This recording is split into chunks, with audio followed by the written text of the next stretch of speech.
What's up mga boss? Buskin the house. Karong adlaw mga boss kay mga tutaog Lazy River. Sikat kini siya karon no kay bago pagod ni gitokod. Okay, let's go. Tanaw na to. So kini nga lugar gikan ka sa Baybay City, kung gikan ka sa Baybay City nga ruta northern ba. So kay lahi mapud kung gikan ka dito sa Southern Leyte, gikan ka sa Maasin, Sugod. Dito po sa Pika sa Gion. So sa lungat rin siya mga boss. Kung gikan sa Inupakan proper 2 to 3 minutes ra ang atong biyahe mga boss. Bisan magmotor ka nara sa mga 40 dagan.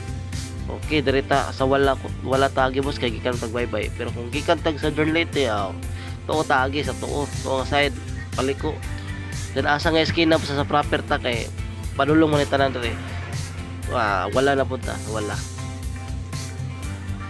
Na istrito na nato ni mga boss.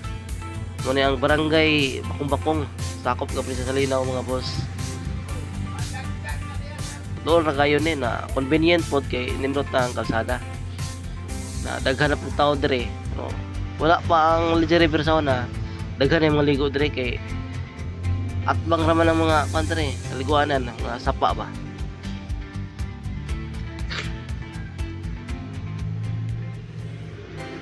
Kini dapita dool na kayo ni sa pagmudagan na kag 40 atong dagan sa motor. Wala pa 3 minutos abot na siguro ta mga boss. Na kini nga agianan mintado na ni street na taw liko-liko ani kutob abot na ta. Na dre mga boss, dool na kayo.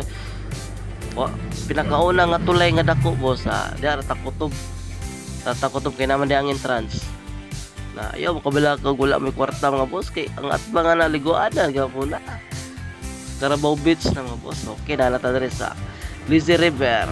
Okay, let's go boss, let's go. Tanaw na tong sulod.